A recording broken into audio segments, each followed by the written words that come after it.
I loved answering questions in class, but now my classmates call me the teacher's pet and mock me every day. Do I stay true to myself or change to fit in? I always loved school. The way the classroom smelled of chalk and polished floors, the soft hum of students chatting before the lesson started, the way teachers asked questions that made me think, and my hand would fly up. Even before I knew the answer fully, I liked answering questions not to impress anyone, but because it made me feel alive, smart, capable part of something bigger than just sitting quietly and waiting for the bell. It started small. The first whispers were quiet, almost playful. I didn't notice them at first. A slight giggle when I raised my hand, or someone muttering under their breath as the teacher nodded at me, giving me praise. I thought nothing of it. I was used to being enthusiastic, used to loving learning. I thought my classmates would just accept it and maybe admire it a little. Then the teasing started calling me the teacher's pet.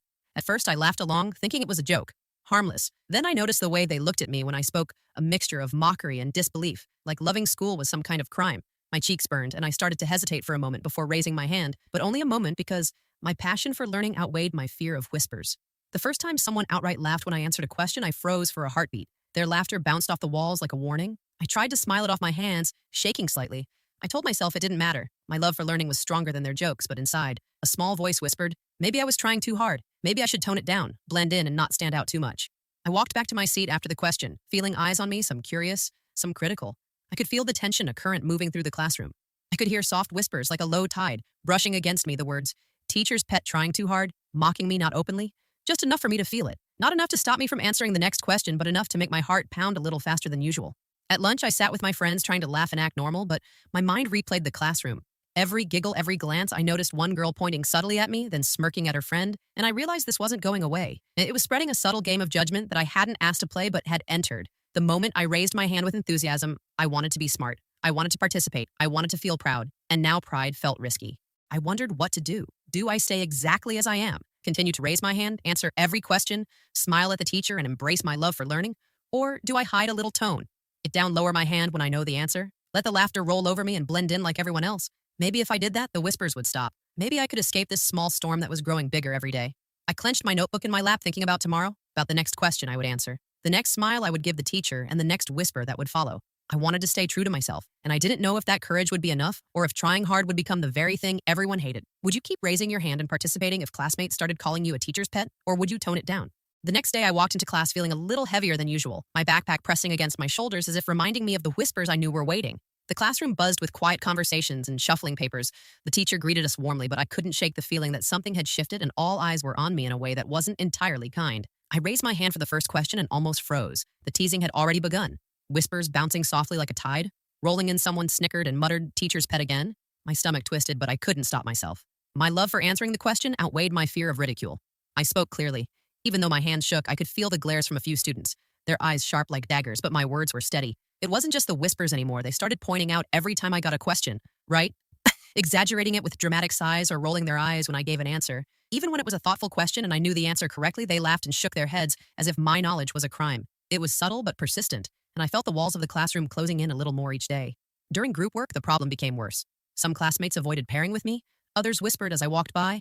I heard snide comments about teacher's pet and trying too hard. It spread like wildfire without anyone officially starting it. The tension was palpable. I tried to ignore it, focusing on the assignments, but my mind replayed every glance, every smirk, and I wondered if my enthusiasm for learning had become the reason I felt isolated. I confided in my best friend after class about what was happening. She looked concerned and tried to reassure me that being smart was nothing to be ashamed of, but I could see the worry in her eyes that maybe I was being targeted unfairly. Maybe my presence was stirring jealousy or resentment. I wanted to laugh it off, but my chest ached and I realized this was bigger than a small joke. It was a social test and I was in the middle of it. By lunch, I noticed more students joining the subtle ridicule, the game of whispers expanding like a shadow across the cafeteria. I felt eyes on me as I opened my lunchbox. Someone whispered loud enough for a few people to hear, "Oh, there's the teacher's pet," and I froze my fork halfway to my mouth. The joke rippled through the table I was sitting at, and even some friends looked down awkwardly, trying not to laugh, but it stung. I wondered if I should change, if I should hide my love for learning, if I should answer fewer questions and sit quietly hoping the whispers would fade, but the thought felt wrong. It felt like betraying myself, betraying everything I'd worked for and every spark of pride I had earned from enjoying the classroom. The laughter and judgment seemed to grow heavier every day, and I realized I needed to decide if I would shrink to fit in or stay true to myself. If classmates started mocking you for being smart, would you hide your enthusiasm to fit in or stay confident and answer every question? The days that followed felt like walking through a storm. I loved participating in class, but now every answer I gave seemed to ignite more whispers and side comments. I noticed how some students exchanged glances, smirking when I spoke. It was subtle, but it made my chest tighten a little. Each time I raised my hand, my excitement for learning mixed with a growing anxiety that I couldn't shake. One morning, during a history lesson, I answered a question about a famous battle, and the teacher praised my explanation. I smiled as I always did, but immediately felt the shift. A group of classmates rolled their eyes exaggeratedly, and someone muttered, "Teacher's pet," again under their breath. The words carried like a weight across the room. I wanted to disappear into my chair. I wanted the floor to swallow me whole. But I kept my posture upright and my voice steady. After class, I found myself wandering the hallway alone. A few classmates whispered behind their hands, laughing softly as I passed by. I could hear fragments of sentences trying too hard, always trying to impress everyone. It stung more than I expected. I tried to focus on my breathing, telling myself I loved learning, and this couldn't take that away. But the isolation gnawed at me. I felt caught between pride and fear. At lunch, my friends noticed my silence. I wanted to tell them everything, but the words stuck in my throat. Fear and embarrassment intertwined. I wondered if talking about it would make it worse, if somehow sharing my struggle would become another topic for ridicule. Instead, I nodded quietly as they chatted about homework, and teachers keeping my thoughts buried beneath polite smiles. Later that week, one girl confronted me directly in the classroom as we packed up our bags. She leaned close and whispered loud enough for a few people to hear, "I don't get why you always have to answer everything. It's like you're trying to show off." My heart pounded. I wanted to say, "I answer because I like learning, not to impress anyone," but instead, I managed a small smile and whispered, "I just enjoy it," hoping the words would settle the tension. The confrontation didn't stop the whispers, but it changed something inside me. I realized that avoiding the classroom or hiding my love for learning would only give them more control. I felt a spark of courage. Even as the anxiety lingered, I had to decide if I would shrink to fit their expectations or if I would find a way to navigate the teasing while staying true to myself. That night, I journaled quietly at my desk, every feeling spilling onto the pages: my excitement for class, my frustration with judgment, my fear of standing out, and my desire to be confident. I reminded myself that enjoying learning wasn't a flaw, and that if I could navigate the ridicule thoughtfully, I might not only survive, but also assert my dignity and self-respect. I knew it wouldn't be easy. Every question answered could provoke another whisper. Every correct answer, another eye roll. But I made a small promise to myself: I would try to stay confident without being harsh, I would participate without feeling guilty, and I would find a way to balance my love for learning with the social storm growing quietly around me. If a classmate directly mocked you for answering questions, would you confront them, ignore them, or change your behavior? The next few days felt heavier than usual. I walked into class each morning, bracing myself for whispers and side glances. I noticed how some classmates avoided sitting near me while others leaned toward each other, smirking when I answered a question. It was subtle but constant, a quiet reminder that my enthusiasm for learning was under scrutiny.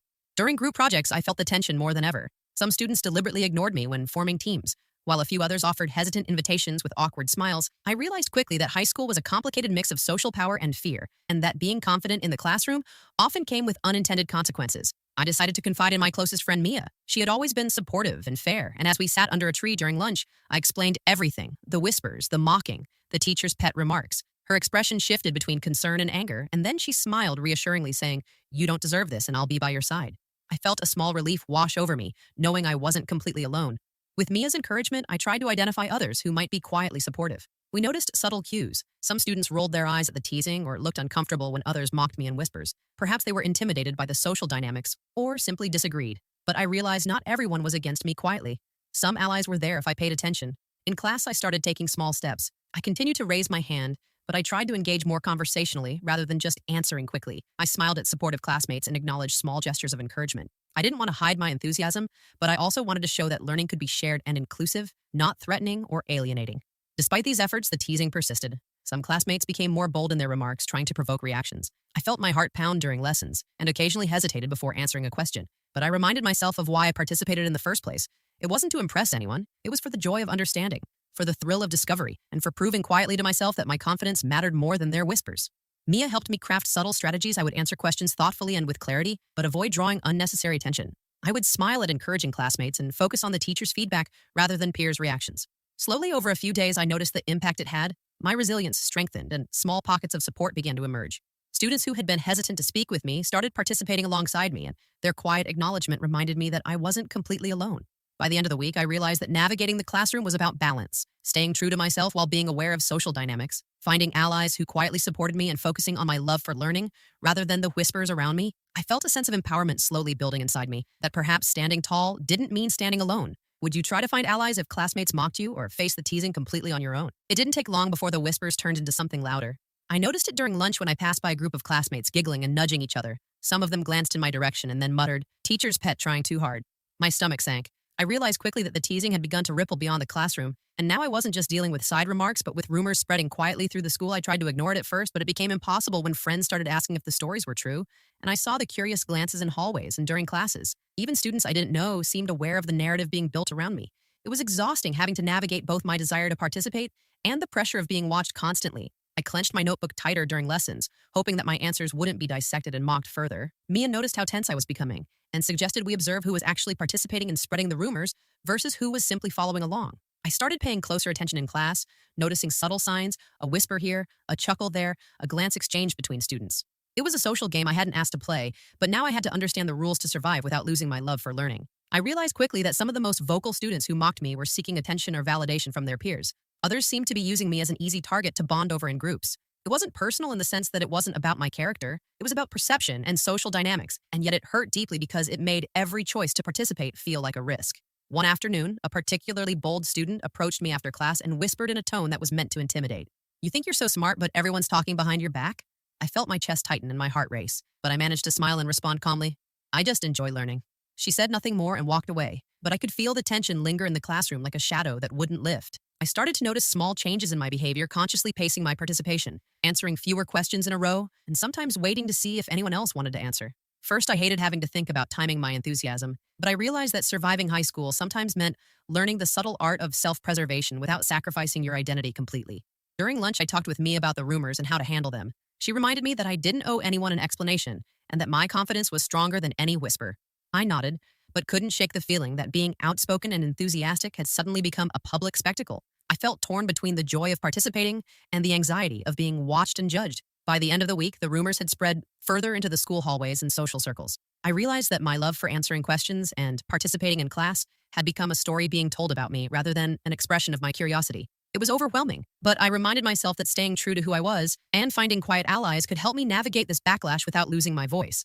If rumors start spreading about you for being enthusiastic in class, would you confront the rumor spreaders, ignore it, or change your behavior? The following week, I decided I couldn't let the whispers and rumors control me any longer. I had to find a way to participate in class without letting fear dictate my actions. It wasn't easy. Every glance, every giggle still made my stomach twist, but I reminded myself that my love for learning was worth more than the judgment of others in class. When the teacher asked a question, I raised my hand confidently, even though I could feel eyes on me, my classmates whispering and smirking. I answered slowly and clearly, making sure to focus on the content rather than their reactions. I wanted to prove to myself that participating wasn't a crime, and that enthusiasm didn't need permission. Mia sat beside me during the lesson, giving me subtle smiles of encouragement. Her presence was a reminder that I wasn't alone, and that standing my ground could be easier with quiet support nearby. I noticed other students who had initially followed the teasing now sitting quietly observing, rather than adding to the chorus of whispers. It gave me a small sense of relief, though the tension in the room was still there. During group activities, I focused on cooperation rather than competition. I listened carefully to my classmates, offered thoughtful suggestions, and praised contributions. When appropriate, I realized that by showing respect and humility, I could maintain my identity without feeding the narrative that I was trying to dominate the classroom. Some of the mocking students seemed thrown off by this change and less eager to target me directly. Outside of class, the rumors continued to ripple through social circles. I overheard fragments of conversations about teacher's pet and trying too hard, but I decided not to confront every whisper. Instead, I focused on what I could control: my attitude, my participation, and the support I sought from true friends like Mia. I journaled my experiences after school, pouring out frustrations and fears while also noting moments of courage and small victories. One day, a particularly bold classmate made a snide remark. As I raised my hand, I froze for a second, but then remembered my promise to myself. I smiled gently and answered the question without hesitation. My calm confidence seemed to shift the energy in the classroom. Some students glanced at each other, unsure how to react to my quiet composure. It was a small victory, but it felt monumental to me. By the end of the week, I began noticing a subtle change in the atmosphere. Students were still whispering occasionally, but their energy seemed less focused on mocking me and more diffused among various classroom interactions. I realized that standing my ground didn't mean eliminating the whispers entirely, but showing that I wouldn't be diminished by them. For the first time, I felt a sense of agency over my own classroom experience. I could raise my hand, answer questions, and be enthusiastic without fear controlling me completely. I wasn't popular, and I wasn't invisible, but I was authentic. I understood that the whispers and rumors were temporary, but the confidence I built by standing my ground could last far beyond the classroom. If classmates mock you for being enthusiastic, would you stand your ground quietly, confront them directly, or tone down your participation? The days after I started standing my ground brought unexpected surprises. I noticed small gestures from classmates. I hadn't expected some students who had been quiet during the teasing began nodding at me approvingly when I answered questions, or offering soft smiles of encouragement. It was subtle, almost invisible to the bullies, but it gave me a quiet reassurance that I wasn't completely alone. During a science project, one of the students who had been mocking me earlier approached me cautiously and whispered, "Can I help you with your experiment?" I blinked in surprise and nodded cautiously. We worked together, and I realized that some students were willing to separate the teasing from reality and see the real me behind the rumors. It was a relief, but also a little confusing. Trust felt fragile after weeks of judgment. Mia noticed my reaction and reminded me that not everyone who had laughed at me was irredeemable. Some people simply followed the crowd or didn't understand the impact of their words. Once they saw me persist confidently, they started to respect it quietly. It made me realize that support could appear in unexpected ways and that patience could shift social dynamics slowly over time. In class, I began engaging differently. I still raised my hand, but I tried to involve supportive classmates by asking for their opinions and acknowledging their insights. It wasn't about changing who I was, but about creating small alliances, strengthening bonds, and showing that enthusiasm for learning could be shared rather than threatening. Some students responded positively, quietly, reinforcing the idea that I could have allies without needing loud declarations. At lunch, Mia and I reflected on these small changes. I realized that facing the backlash hadn't just been about protecting my own pride, but also about teaching others to see beyond labels. Teacher's pet wasn't a curse, trying too hard wasn't shameful, and sometimes it just took time for others to understand that I wasn't trying to show off. I genuinely loved learning. Despite these moments of support, the whispers never completely disappeared. A few students still muttered comments under their breath, but their energy seemed less focused on me personally and more general school gossip. I felt my confidence growing with each day. I realized that the balance wasn't perfection, but resilience, and the ability to keep participating even when not everyone approved. I started noticing how my attitude influenced others subtly. A few students who had been hesitant began raising their hands more. Inspired by the quiet encouragement I offered, I realized that standing tall and remaining authentic could create small ripples of change in the classroom environment, even without dramatic confrontation. It was empowering and reaffirmed my decision to remain true to myself. By the end of the week, I felt a cautious optimism forming. I wasn't popular, and I wasn't entirely free from teasing, but the unexpected support reminded me that persistence, authenticity, and patience could transform isolation into connection, one quiet gesture at a time. The classroom, once heavy with judgment, now held a glimmer of possibility for understanding and mutual respect. Have you ever found unexpected support when facing criticism? Would you reach out to these quiet allies or stay independent? By this point, I had grown more confident in class, but one student still seemed determined to make my life difficult. Emma, the ringleader of the Whispers, sat near the front and had a way of watching my every move. Her eyes sharp, her smirk constant. It wasn't just teasing anymore. It felt like a challenge, a silent test of whether I would back down. One morning, during English class, I raised my hand to answer a question about a novel we had been reading. I felt Emma's gaze pierce through me. Her whispers to the friends around her were faint but deliberate. I ignored it, focusing on the teacher and the answer in my mind. My voice came steady, clear, deliberate, each word a quiet statement of confidence. After class, Emma approached me in the hallway, her expression a mix of mockery and curiosity. "Are you really trying that hard just to be noticed?" she asked. I felt my stomach twist, but I held my head high and replied calmly, "I answer because I enjoy participating, not to impress anyone." She paused, almost caught off guard by my straightforward response, and walked away without another word. The interaction left me shaken, but also strangely empowered. It was the first time I had directly addressed the ringleader without retreating, without hiding my enthusiasm or pretending it didn't matter. I realized that confrontation didn't have to be loud or hostile. It could be calm, confident, and clear. I had set a boundary without creating more drama. Over the next few days, Emma's energy toward me shifted subtly. She still whispered occasionally, but her smirk seemed less sharp, her remarks less directed. I could feel the tension loosen just slightly, a quiet acknowledgement that I wouldn't be an easy target. I focused on my participation, my own growth, and the support from Mia and the small allies I had noticed around me. I began experimenting with small strategies in class, answering questions while involving others, nodding to their contributions, and subtly reinforcing collaborative learning. I noticed that the more I emphasized shared participation rather than just my answers, the less energy Emma seemed to have for her teasing. The classroom, once dominated by her quiet power, felt a little lighter. Outside of class, the hallway whispers persisted, but felt less pointed toward me personally. I could see students glancing at Emma, noticing her tone, and perhaps realizing the game she was playing. I realized that standing up to a ringleader didn't just protect me, it could change the dynamics for everyone involved, reducing the influence of negative behavior. By the end of the week, I felt a quiet pride I hadn't expected. The ringleader wasn't gone. The whispers hadn't vanished entirely, but I had faced them directly and emerged intact. I had learned that confidence, calmness, and authenticity were tools that could protect me better than fear or avoidance ever could. Most importantly, I had proven to myself that being true to who I was, enjoying learning, and participating fully didn't require approval from anyone else, even the most vocal critic in the classroom. If a ringleader in class constantly mocked you, would you confront them calmly, ignore them, or try to change your behavior to avoid conflict? After facing Emma, I noticed a shift in the classroom atmosphere, not drastic, not instant, but subtle and steady. The whispers didn't disappear entirely, but the energy behind them changed. I started focusing not just on answering questions, but on including others, asking for their opinions, and encouraging classmates who hesitated to raise their hands. During a history discussion, I raised a question and then turned to a quieter student and said, "What do you think?" Her eyes widened slightly, and then she shared her thoughts confidently. For the first time, I smiled and nodded sincerely, acknowledging her insight. I noticed a ripple through the class. Others began speaking up, realizing participation wasn't just about answering quickly or impressing the teacher, but about sharing ideas and learning together. Even Emma seemed to notice the change. She still whispered occasionally, but her smirk softened, and I could sense a grudging respect forming. She realized that my confidence didn't come from a desire for attention, but from genuine interest and dedication. It was empowering to see that by remaining authentic and involving others, I could shift the energy around me without confrontation or revenge. Mia and I started to celebrate small victories quietly. Every time a student who had once followed the teasing spoke up in class, we exchanged subtle smiles or a knowing glance. It wasn't about proving anyone wrong, but about creating a classroom where learning was shared, not weaponized for social games. I felt proud of the quiet change forming around me. The cafeteria and hallways also felt different. I still heard whispers, but they were less directed at me personally and more general chatter. I realized that by standing tall, staying true to myself, and fostering small pockets of encouragement, the negative attention had less power over me and the classroom environment slowly began to feel safer for authentic participation. Teachers seemed to notice the subtle improvement too. They encouraged group discussions more actively, invited quieter students to share their ideas, and seemed to appreciate the shift in classroom dynamics. I realized that my actions, however small, had contributed to a positive ripple effect that wasn't about popularity or revenge, but about cultivating respect and genuine engagement.